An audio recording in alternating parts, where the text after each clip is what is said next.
Hello, pretty storytellers. Welcome to Pretty Stories, and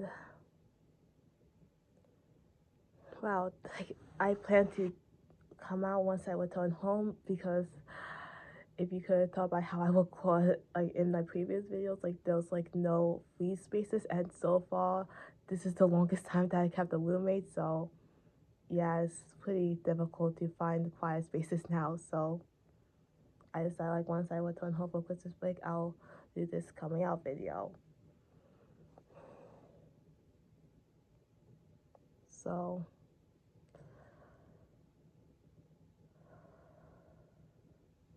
I still need time to process all of this. Like just as, like, just like self reflection, like I've been doing once I've discovered this. Since I remember usually how I used to joke about being vicarious, and you guys all know some things that I once said back when I was a teenager, and let's just say it has something to do with the. So to cut quick to the chase, and why I determined this to be a coming out video, and why I try my best to emulate the colors of the flag, is because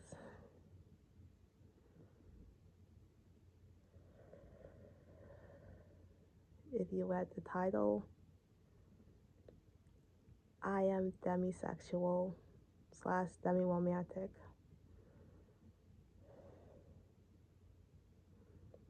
That was my first time saying the word out loud, and I'm proud I discovered this part of my identity that I didn't know until once I reviewed some of the clips that along was not just in pretty stories but in some instances of my actual life.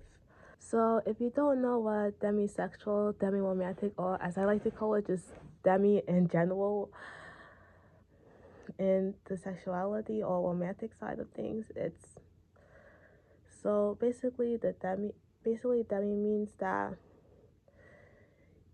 you can't find romantic, sexual, or just attractiveness until you form an emotional connection with that person. So it goes against the whole love at first sight thing, which I'm still trying to wrap my head around it, because typically I thought, since I'm not the first demi person to not to be overly confused about. I thought that everyone felt this way, that normally you can't form, normally in the demi community you can't form attractiveness over physical attractiveness or aesthetics. You have to at first develop an emotional connections and be friends before basically falling in love. And it is part of the asexual spectrum. If you guys are wondering, I am still single. I've never had a partner before. And given that I don't even have friends in general, it can explain why, since I don't really develop that many emotional connections with people. So explains why I'm still single today, but no, I'm just kidding. It's just it's just how I roll, you guys.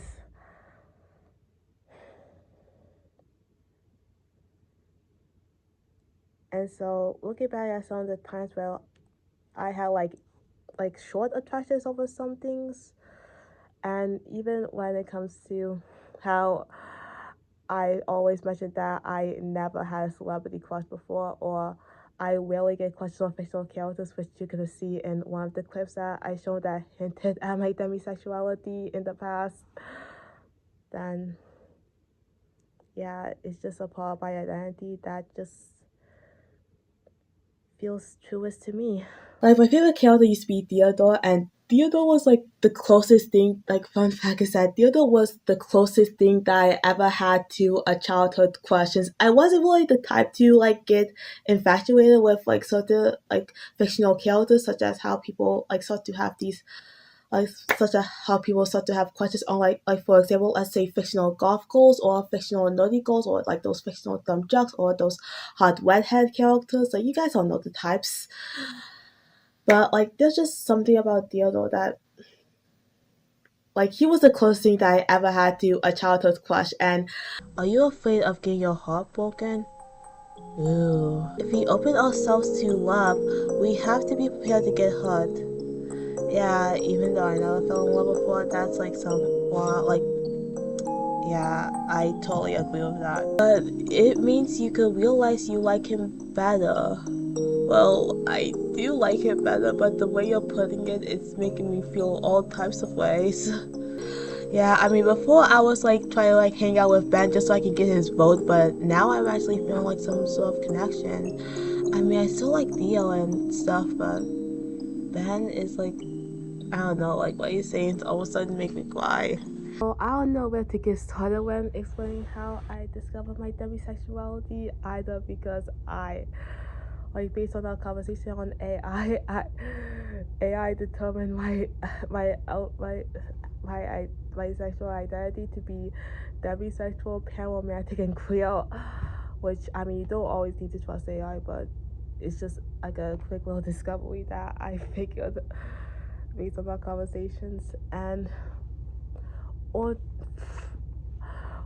like also when looking back at the video where I decided to cancel Escape, like the true irony of having what I still like to deem as myself insert tilapia from the Lighthouse Village story, how I was trying to make her ace coded and rejected that I said that I did have an asexual identity, but now demisexual is part of the asexual spectrum, and so technically I do, but once again I canceled that story altogether. And on the topic of romance, this is another short-lived story that I don't even think I even talked about since it's like very short-lived. That I was planning to write a full-on romance story, like not just romance as a subgenre, which I'm gonna get to soon, but like I was planning to do a full-on romance novella. Like I even made a cover of it, a demo cover, since I wasn't really sure if I wanted it to be the official cover, but yeah, a demo full-on cover of a women's novella called Mellow Chaos. And yeah, just to put it short, even though I've written down a full synopsis that I think I still saved somewhere, well, I don't know if I will live this since once again I another canceled story of mine that was very short lived is basically one person is mellow, one person is chaos, they get together and da da da. And so over time, like I changed. Oh yeah, oh yeah, it was a prequel to Glass Bottom Boat with Wise's parents. I I I'm also planning to do a memoir on my demisexuality as a replacement for that short-lived romance novella. So I changed a lot of things. Like at first the mellow person was a girl and the chaotic person was a boy, but then I changed it so now the chaotic person is a girl and I exhibit some of myself in so since if you guys don't know, I've been feeling all kinds of mental health issues with like recently when I told my parents about this channel, my family about this channel, I've developed like so many thoughts and I exhibit that within the chaos of Royan, that's her name, and Tegan. And I mean, at first when she was a boy, her name was Royan, but now it's two N, so Royan. So due to my inexperience in romance in general, I try to exhibit some aesthetics that I thought at first I liked about some of the ships I liked until I discovered that it was more than just the aesthetics. It was like a natural emotional connection that I felt, and even a desire for friendship, since I feel the same way towards friendships and at times towards siblings, which I'm not saying that I ship it, I just say that I felt this warmth connection that I wish that I could discover. Like my like how I always wanted friends and yeah, it's just that same envious connection that I felt with a certain pair that you must I know. Yeah.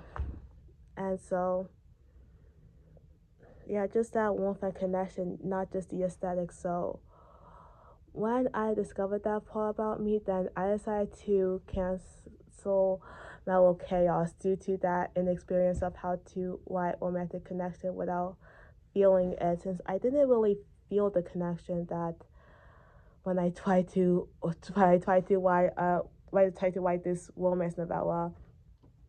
But when I since when I wrote romance as a subgenre for Mythos of the Haunted Hayride and Family Video Movie Club, I prefer it more since it's it's the time basically. It's just I feel like I spent more time with both of those stories where romance is the subgenre, not the main genre. And like I spent time developing the chemistry and developing certain scenes and just making them just have this connection, like all of them, not just the end game pairs, which the only one that I'm gonna declare is Karina and My Fair Video Movie Club, but the rest is I'm not gonna spoil that. Like it's to the point where I'm unintentionally starting to ship my pairs that are not the end game pairs, which I'm not gonna spoil which ones. Like some of them from Mythos, some of them from the movie club, but like mainly I'm mainly depicting throughout the one with the movie club. I'm not gonna spoil what it is, but it's forcing me to turn them into a de facto like unofficial love triangle situation.